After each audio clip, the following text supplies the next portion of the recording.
Hello बच्चों, क्या हाल चाल? बढ़िया एकदम। चलो, मेरा नाम है Neeraj and this is your beautiful सा channel GRC golden ratio classes. Welcome back with another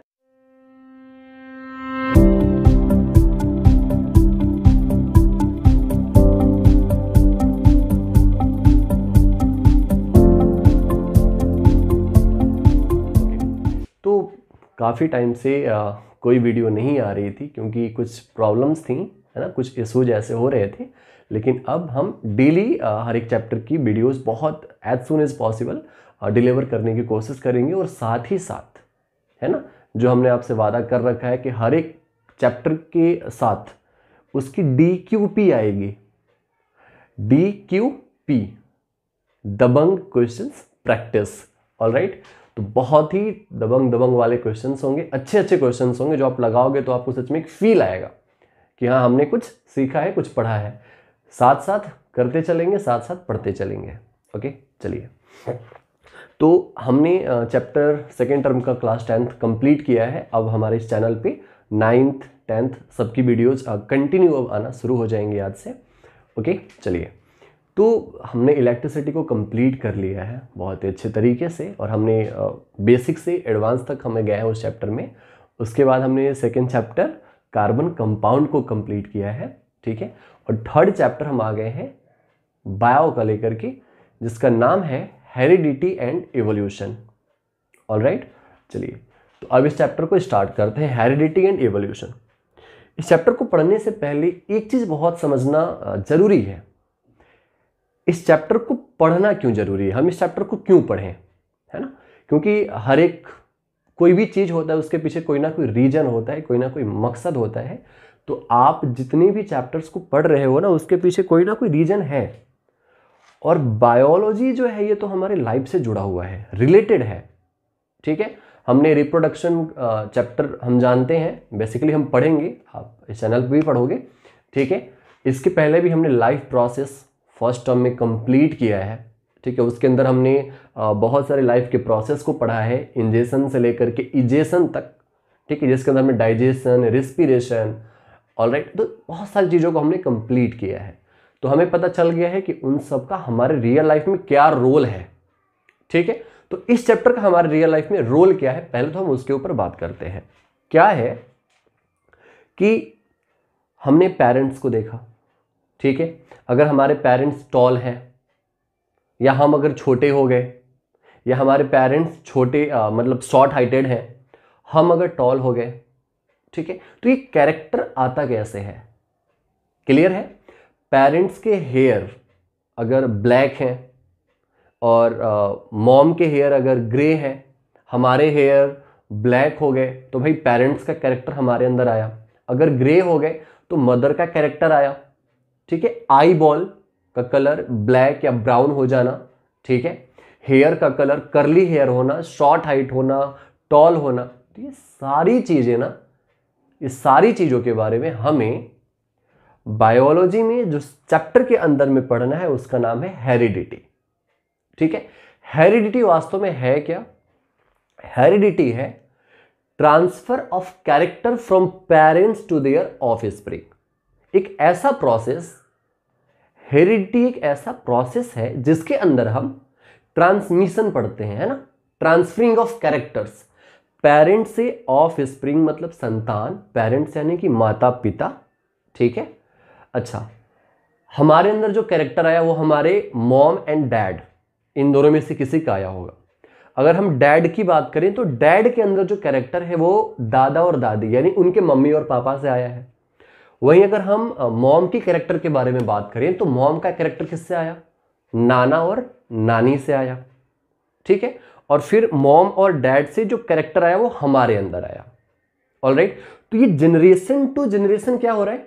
character transfer हो रहा है। कैरेक्टर या ट्रेट कह लो, है ना, गुण जो है वो ट्रांसफर हो रहा है, ठीक है। इसी प्रोसेस को हम कहते हैं हेरिडिटी, या इसी को इनहेरिटेंस के भी नाम से जाना जाता है। चैप्टर बहुत ज्यादा इंपॉर्टेंट है, ठीक है। तो अब आपको पता चल गया होगा कि चैप्टर को क्यों पढ़ना चाहिए, कि जो ट्रांसमिशन ऑफ कैरेक्टर हो रहा है, जो गुण हमारे पेरेंट्स से हमें आ रहे हैं, वो गुण कैसे आ रहे हैं, ठीक है, इसके बारे में हमें इस चैप्टर में पढ़ना है। सो बी केयरफुल, और एक एक पॉइंट को, कुछ इंपॉर्टेंट टर्म्स हैं जिनको हमने लिखा है और उसको बेहतरीन ढंग से समझेंगे। ऑलराइट, सो कॉपी और पेन निकाल लें और साथ साथ नोट भी करते हुए चलेंगे। सबसे पहले हेरिडिटी क्या है, तो हमने आपको बताया कि ट्रांसमिशन ऑफ कैरेक्टर्स या ट्रेट, है ना, कैरेक्टर को ही ट्रेट के भी नाम से जाना जाता है। तो ट्रांसमिशन ऑफ कैरेक्टर्स और traits from one generation to next, एक जनरेशन से उसके अगले जनरेशन में जो कैरेक्टर ट्रांसफर हो रहे हैं, जो गुण जा रहे हैं, उसी प्रोसेस को हम कहते हैं हेरिडिटी। हेरिडिटी को समटाइम्स इनहेरिटेंस के भी नाम से जाना जाता है, इनहेरिटेंस। ऑलराइट, तो हेरिडिटी समझ में आया होगा। जैसे आप डायग्राम में देखो, मॉम डैड, है ना, उनका कैरेक्टर आया उनके बच्चे में, उनका कैरेक्टर आया उनके बच्चे में। तो इस तरीके से जनरेशन टू जनरेशन कैरेक्टर का ट्रांसमिशन हो रहा है। This process is called heredity और इनहेरिटेंस। Alright, okay. तो अब सेकेंड है हमारा वेरिएशन। वेरिएशन क्या होता है, जैसे पेरेंट से जो कैरेक्टर होता है वो हमारे अंदर आता है, ये तो हमने समझ लिया, इसी प्रोसेस को हम हेरिडिटी कहते हैं। लेकिन समटाइम्स क्या होता है कि पेरेंट से हमारे में बहुत बड़ा डिफरेंस होता है ना, हमारा फेस कट उनसे मैच नहीं होता, क्लियर है, हमारे जो एयर लोब्स है वो उनसे मैच नहीं होते, आइरिस जो कलर होता है ना, आईबॉल का जो कलर होता है वो उनसे मैच नहीं होता, हमारे हेयर के कलर उनसे मैच नहीं होते, उनके स्ट्रेट हेयर है, हमारे कर्ली हेयर हो गए, क्लियर है, वो टॉल है, हम शॉर्ट हाइटेड हो गए। तो ये वेरिएशन है, ये जनरेशन टू जनरेशन वेरिएशन होता है ना, जनरेशन टू जनरेशन वेरिएशन होता है। ये वेरिएशन आपको ज्यादातर देखने के लिए मिलता है वैसे ऑर्गेनिज्म में जो सेक्सुअल रिप्रोडक्शन का प्रोसेस करते हैं, जिनमें सेक्सुअल रिप्रोडक्शन होता है, क्लियर है। एसेक्सुअल रिप्रोडक्शन जो मोड होता है, उससे जो ऑर्गेनिज्म इस पृथ्वी पर है या जो उनकी जनरेशन आती है ना, उनमें भी वेरिएशन होता है, लेकिन बहुत बहुत कम होता है। ये वाइडली किस में देखने के लिए मिलता है, वैसे ऑर्गेनिज्म में जो सेक्सुअली रिप्रोडक्शन का प्रोसेस करते हैं, जो सेक्सुअली रिप्रोड्यूस होते हैं, ठीक है। अब सेक्सुअल रिप्रोडक्शन क्या होता है, जिसमें दो पेरेंट इन्वॉल्व होते हैं, मदर एंड फादर, ठीक है, टू पेरेंट्स का इन्वॉल्वमेंट होता है सेक्सुअल रिप्रोडक्शन में। ऑलराइट, सो वेरिएशन क्या है, differences in traits between the parent and offspring. Offspring का मतलब क्या हो गया, संतान, है ना। समटाइम्स ऑफस्प्रिंग को प्रोजनी के भी नाम से जाना जाता है ना, प्रोजनी। तो जो पेरेंट्स हैं उनके बच्चों में जो अंतर दिखाई देता है, वास्तव में उसी को हम वेरिएशन कहते हैं ना, चेंज क्या हो रहा है, क्लियर है। चलिए नेक्स्ट आगे हम बात करते हैं कि इस हेरिडिटी एंड वेरिएशन के बारे में हमें बायोलॉजी के जिस ब्रांच में पढ़ना है, बायोलॉजी के अंदर भी बहुत सारी ब्रांचेज हैं, है ना, उसका नाम है जेनेटिक्स। जेनेटिक्स क्या बताता है, जेनेटिक्स हेरिडिटी और वेरिएशन को डील करता है। जेनेटिक्स क्या है देखते हैं, deals with study of heredity and variation. जो हेरिडिटी और वेरिएशन की स्टडी को डील करता है उसको हम जेनेटिक्स कहते हैं, क्लियर। नेक्स्ट, अब ये जो हमारा वेरिएशन होता है, ठीक है, ये दो प्रकार का होता है, यानी हम अपने माता पिता से दो तरीके से अलग होते हैं। फर्स्ट जो है उसको हम सोमैटिक वेरिएशन कहते हैं। फर्स्ट क्या है, somatic variation, and second is gametic variation. Somatic variation को एक्वायर्ड ट्रेट्स के भी नाम से जाना जाता है, ठीक है। एक्वायर्ड ट्रेट्स क्या है देखते हैं, it is neither inherited nor transmitted. ये पेरेंट्स से उनके ऑफ स्प्रिंग में नहीं आता, ये इनहेरिटेड नहीं होता है, ये पेरेंट्स से ऑफ स्प्रिंग में नहीं आता है, बल्कि वैसा गुण है जो बच्चा खुद अपने लाइफ में डेवलप करता है। जैसे अगर आप इंटेलिजेंट हैं, अगर आप तेज हैं पढ़ने में, आपकी बायोलॉजी में अच्छी पकड़ है, आपकी केमिस्ट्री में अच्छी पकड़ है, तो इसका श्रेय आप अपने माता और पिता को नहीं देंगे कि वो भी बायोलॉजी में बहुत अच्छे होंगे इसलिए मैं अच्छा हूं। अगर आपके पास म्यूजिक की कला है, आप गाना गा सकते हैं, आप मतलब बहुत सारी चीज़ों को जैसे ड्रम बजा सकते हैं, आप अच्छा क्रिकेट खेल सकते हैं, आप अच्छा फुटबॉल खेल सकते हैं, तो ये जरूरी नहीं है कि आपके माता पिता भी अच्छे फुटबॉलर हों, अच्छे क्रिकेटर हों, है ना। तो ऐसा गुण जो बच्चा अपने लाइफ टाइम में डेवलप करता है, अपने जीवन काल में जिसको विकसित करता है, वैसा ट्रेट कहलाता है एक्वायर्ड ट्रेट। क्लियर है? वैसा ट्रेट कहलाता है एक्वायर्ड ट्रेट, वैसा ट्रेट जो बच्चा अपने लाइफ टाइम में उसको डेवलप करता है। जैसे उसकी इंटेलिजेंस, वो बहुत पढ़ने में तेज है, डजेंट मैटर कि उसके माता पिता भी तेज है या नहीं, इस पे फर्क नहीं पड़ता है। ये जरूरी नहीं कि अगर आप तेज हो तो आपके माता पिता भी तेज हो, या अगर आप डल हो गए, आपको पढ़ाई लिखाई में कुछ नहीं आता, तो माता पिता नहीं पढ़े लिखे हैं इसलिए हम भी नहीं पढ़े, ये भी कोई फैक्टर नहीं है बताने का। तो ऐसा ट्रेट कहलाता है एक्वायर्ड ट्रेट, या इसी को हम बोलते हैं सोमैटिक वेरिएशन।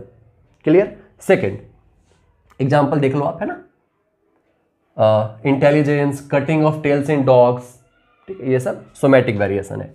सेकंड है हमारा इनहेरिटेड ट्रेट्स, नाम से पता चल रहा होगा, इसको गैमेटिक भी बोलते हैं। गैमेटिक जो गैमेट से आता है ना, आपको 8th में पढ़ा है आपने, या पहले भी पढ़ा होगा कि गैमेट क्या होते हैं।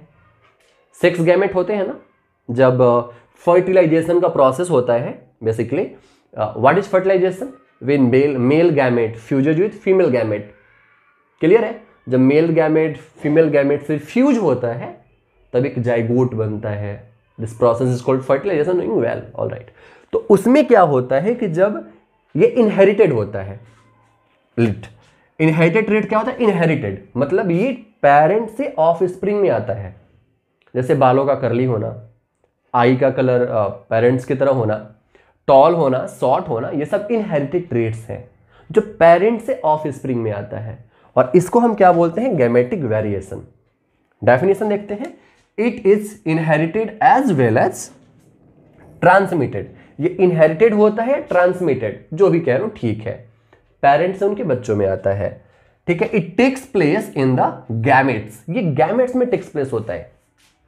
आपने पढ़ा है ना, एक्स वाई मेल पे क्रोमोजोम होता है, ठीक है, एक्स एक्स होता है फीमेल में, आपस में फ्यूज होते हैं तो बेबी बॉय या बेबी गर्ल जो भी बनता है वो हम उस चैप्टर में देखेंगे, ऑलराइट, या इसी चैप्टर में हमें आगे भी देखना है इस चीज को। क्लियर है क्रोमोजोम्स का? तो हमें ये चीज तो क्लियर हो गया कि ऐसा गुण जो पेरेंट से बच्चों में आता है, वैसे गुणों को या वैसे ट्रेट को हम बोलते हैं इनहेरिटेड ट्रेट्स, या उसी का दूसरा नाम है गैमेटिक वेरिएशन। क्लियर है?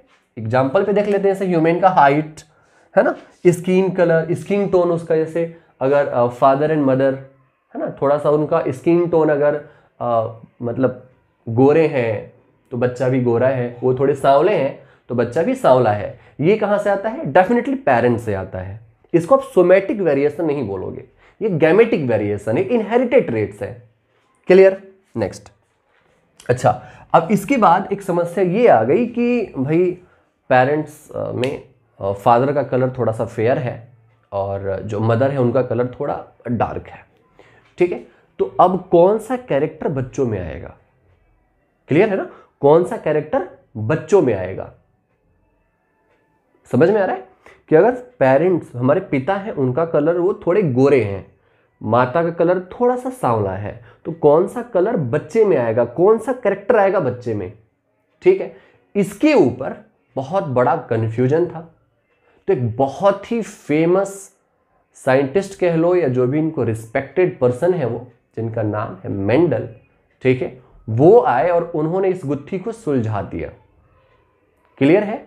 उन्होंने इस गुत्थी को सुलझा दिया, और वो जेनेटिक्स के ऊपर स्टडी कर रहे थे, इसीलिए उनको फादर ऑफ जेनेटिक्स के भी नाम से जाना जाता है, या फादर ऑफ हेरिडिटी कह लो, या इनहेरिटेंस कह लो, जो कह लो ठीक है। ठीक है, कौन? हमारे मेंडल साहब। इन्होंने क्या किया कि प्लांट ब्रीडिंग किया। अब प्लांट ब्रीडिंग क्यों किया?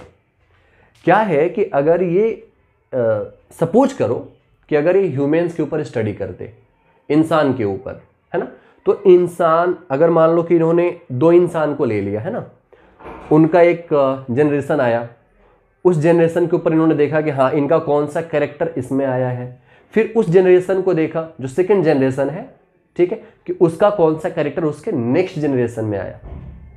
अब क्या ये 1 से 2 जनरेशन तो देख सकते थे, लेकिन क्या ये 10-15 जनरेशन देख सकते थे? नहीं ना, क्योंकि हर एक इंसान की एक औसतन एज होती है, वो 80 साल जीता है, 85 साल जीता है, तो ये अपने पूरे लाइफ टाइम में 1 से 2 या 2 से 3 कैरेक्टर को स्टडी कर पाते। गेटिंग ना, 2 या 2 से 3 कैरेक्टर को स्टडी कर पाते, फिर तो ये खुद ही मतलब रहते नहीं दुनिया में। तो इन्होंने इस काम को सरल बनाने के लिए प्लांट का यूज किया था, पी प्लांट का यूज किया था, मटर के पौधे का यूज किया था। ठीक है, और मटर के पौधे का यूज क्यों किया था